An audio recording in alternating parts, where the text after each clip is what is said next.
शेती माझी प्रयोगशाळा या यूट्यूब चॅनलमध्ये मी आपलं स्वागत करतो. या चॅनलवर आपण नवीन असाल तर या चॅनलला सबस्क्राईब करा. या चॅनलचे नवनवीन व्हिडिओ पाहण्यासाठी बेल आयकॉन नक्की दाबा. आपणास व्हिडिओ आवडल्यास लाईक आणि शेअर अवश्य करा. नमस्कार, मी डॉक्टर मच्छिंद्र बांगर. महाराष्ट्रातील हवामान परिस्थिती संदर्भात आणि एकूणच देशातील हवामान परिस्थिती संदर्भात ताजा अंदाज आपण पाहणार आहोत. बंगालच्या उपसागरामध्ये फेंजल चक्रीवादळ तयार झालं आहे आणि या चक्रीवादळाचा प्रभाव आता तामिळनाडू, चेन्नई, केरळ या सर्व भागामध्ये जोरदार पद्धतीने होऊ लागला आहे. काही तासामध्ये हे आता तामिळनाडूला धडकणार असून याचा प्रभाव आज रात्री भूभागावर असणार आहे. मात्र जसे ते भूभागावर येईल तशी त्याची तीव्रता कमी होणार आहे. त्यामुळे सुरुवातीला किनारपट्टी भागात मात्र ते मोठं नुकसान करू शकतं असा अंदाज आहे.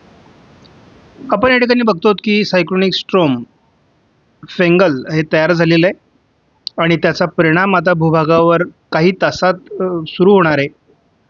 अतिशय तीव्र अशा प्रकारचं हे चक्रीवादळ दक्षिण भारतामध्ये वर्ष 2024च्या नोव्हेंबर-डिसेंबरच्या दरम्यान तयार झालेला आहे. आता याचा मार्ग बदललेला आहे.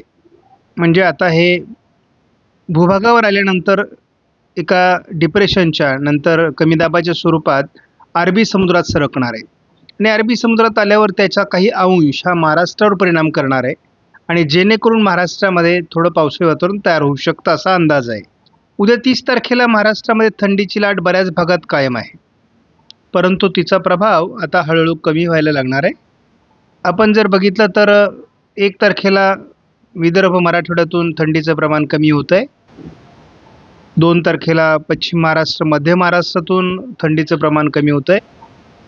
तर 3 तारखेला अगदी उत्तर महाराष्ट्रातूनही थंडी कमी होते आहे. म्हणजे एकूणच थंडीचं प्रमाण 3 तारखेपर्यंत कमी होत जाईल आणि हे जवळपास 7 तारखेपर्यंत कमी असणार आहे. थंडी फारशी नाही आहे, परंतु त्याच वेळेस पश्चिम भारतामध्ये, उत्तर भारतामध्ये, मध्य भारतामध्ये, पूर्व भारतामध्ये प्रचंड थंडी आहे. मात्र आपण जर तिची तीव्रता उत्तरेकडून बघितली तर महाराष्ट्रामध्ये सरकते आहे 8-9 तारखेला. भारतामध्ये एवढी थंडीची लाट असताना महाराष्ट्रात थंडी कमी होते. याचा अर्थ या ठिकाणी पावसाळी वातावरण होईल. तर आपण बघतो की आज रात्री तामिळनाडूला फेंजल चक्रीवादळ धडकणार आहे. त्यानंतर ते थोडं दक्षिण कर्नाटक, केरळ या भागातून अरबी समुद्रात सरकणार आहे.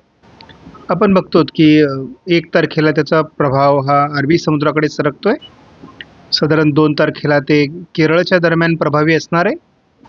3 तारखेला केरळच्या दरम्यान अरबी समुद्रामध्ये कमी दाबाचा पट्टा तयार होईल. या कमी दाबामुळे जवळपास 2, 3, 4 तारखेला केरळ, कर्नाटक, तामिळनाडूमध्ये मोठं पावसाळी वातावरण राहणार आहे. याच दरम्यान महाराष्ट्रामध्ये सुद्धा दक्षिणी भागात पावसाळी वातावरण तयार होत आहे. हा फेंजल चक्रीवादळाचाच थोडा अंश आहे आणि त्याचा परिणाम महाराष्ट्रावर होतो आहे. आपण बघतो की काही अंशांनी ढगाळ परिस्थिती, हलका पाऊस असं वातावरण महाराष्ट्रामध्ये तयार होऊ शकतं 5 तारखेला. थोडं पश्चिम महाराष्ट्र किंवा दक्षिण कोकणात वातावरण राहू शकतं 6 तारखेला. 7 तारखेला मात्र याचा प्रभाव संपण्याची शक्यता आहे. 8 तारखेला पावसाळी प्रभाव नसल्यामुळे थंडी वाढायला सुरुवात होईल आणि 9 तारखेला देखील थंडीस अनुकूल वातावरण आहे. आज रात्री या वादळाचा प्रभाव चेन्नईच्या दरम्यान लँडफॉल होऊन आंध्र प्रदेश, कर्नाटक, तामिळनाडू, केरळ या भागाकडे त्याचा प्रभाव सुरू होणार आहे. 1 तारखेला आपण बघतो की ओरिसा, झारखंड, अगदी तेलंगणा, कर्नाटक, आंध्र प्रदेश, तामिळनाडू, केरळ या अनेक राज्यांमध्ये पावसाळी वातावरण तयार होणार आहे. 2 तारखेला देखील आपण बघतो महाराष्ट्रामध्ये त्याचा थोडा प्रभाव जाणवण्याची शक्यता आहे. केरळ, तामिळनाडू आणि कर्नाटकच्या काही भागात, आंध्र प्रदेशच्या काही भागात, ओरिसाच्या काही भागामध्ये मोठं पावसाळी वातावरण राहण्याची शक्यता आहे. 3 तारखेला मात्र हा वादळी प्रभाव केरळच्या दिशेने अरबी समुद्रात सरकण्याची शक्यता आहे आणि या वादळाच्या प्रभावाचाच थोडा भाग महाराष्ट्रात ढगाळ परिस्थिती निर्माण करेल.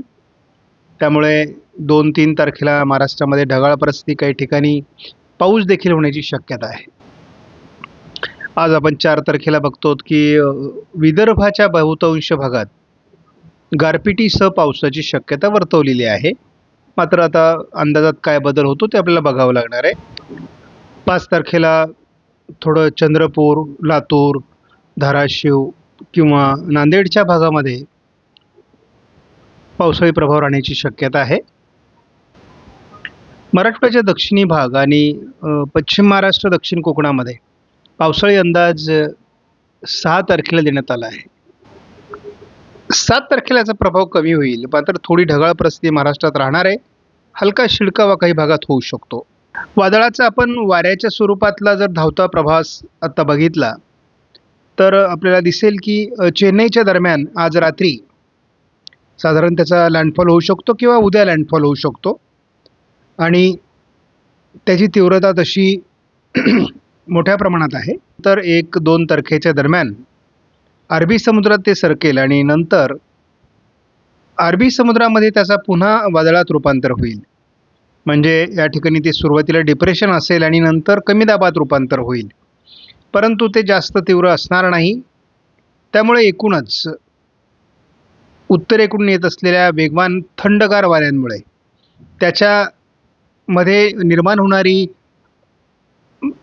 त्याच्यामध्ये निर्माण होणारं बाष्प याचं प्रमाण कमी राहिल्यामुळे यदाकदाचित याचा प्रभाव वाढणार नाही आणि ते विरुद्ध दिशेने जाणार आहे. त्यामुळे महाराष्ट्रावरचा त्याचा प्रभाव कमजोर होईल. आणि आपण बघता बंगालच्या उपसागरामध्ये पुन्हा उत्तरेकडून वारे आहेत. त्यामुळे एकूणच महाराष्ट्रावर पुन्हा थंडीचा प्रभाव 7-8 तारखेपासून सुरू होऊ शकतो. अगदी 8 तारखेपर्यंत आपण जर अंदाज घेतला एकत्रित स्वरूपामध्ये तर याचा प्रभाव कुठे राहणार आहे? चंद्रपूर, गडचिरोली, नागपूर, भंडारा, यवतमाळ, वर्धा, नांदेड, वाशिम, हिंगोली, सोलापूर, सांगली, कोल्हापूर, रायगड, रत्नागिरी, सिंधुदुर्ग, पुणे आणि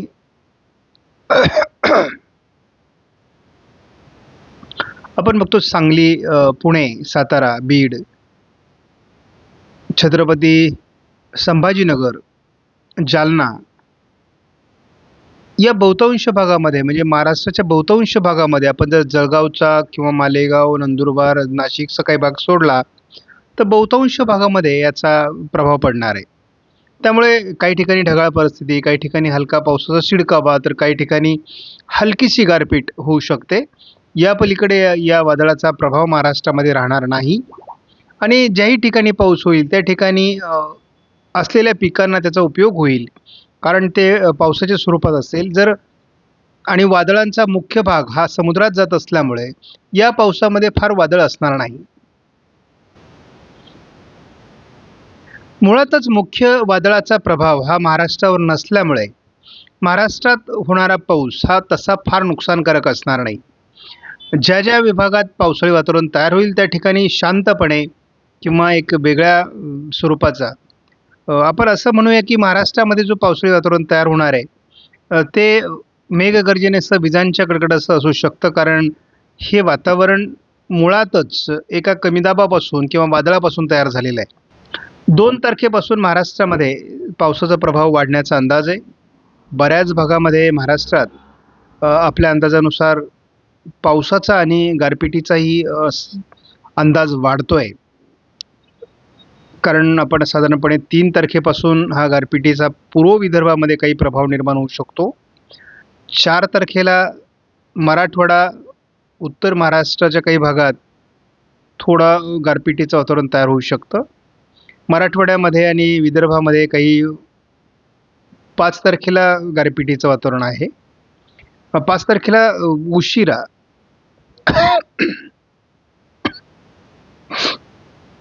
आपण बघतो 5 तारखेला देखील उशिरा बीड, परभणी, नांदेड, लातूर या भागात गारपिटीची शक्यता आहे. पुणे पूर्व, अहिल्यानगर आणि सातारा या भागात देखील किंवा अगदी जालना, छत्रपती संभाजीनगर, बुलढाणा, अकोला, अगदी जळगाव दक्षिण आणि नाशिक पूर्व भागात देखील गारपिटीची शक्यता नाकारता येत नाही. त्यामुळे एकूणच हा पाऊस आणि हा जो मोसम आहे याचा विचार करता गारपिटीला अतिशय अनुकूल अशा प्रकारचं वातावरण आहे. आपण बघतो 6 तारखेचं जे हे वातावरण दिसतंय हे देखील गारपिटीला अनुकूल आहे. त्यामुळे एकूणच महाराष्ट्रामध्ये पाऊस आणि गारपीट असं वातावरण राहण्याची शक्यता नाकारता येत नाही. आणि साधारणपणे याच मोसमामध्ये आपण गेल्या वर्षी मोठी गारपीट महाराष्ट्रामध्ये बघितलेली आहे. आपल्याकडे जर काही माल काढून उघड्यावर पडला असेल तर तो झाकण्याची व्यवस्था करा. जे काढणीला आलेल्या पिकांचं नियोजन शेतकऱ्यांच्या दृष्टीनं थोडं महत्त्वाचं आहे, कारण यापूर्वी आपल्याला फार पाऊस महाराष्ट्रात होईल असं वाटत नव्हतं, परंतु आजच्या अंदाजामध्ये पुन्हा एकदा पावसाळी प्रमाण वाढण्याचा अंदाज दिसतोय. तर आपण बघूया की एकंदर धावत्या अंदाजांमध्ये मला असं दिसतंय की महाराष्ट्रामध्ये वातावरण बदलतंय आणि बऱ्यापैकी पावसाचं वातावरण महाराष्ट्रात तयार होऊ शकतं. आणि जवळपास 3 तारखेपासून तर 6 तारखेपर्यंत हे वातावरण जोरदार राहील.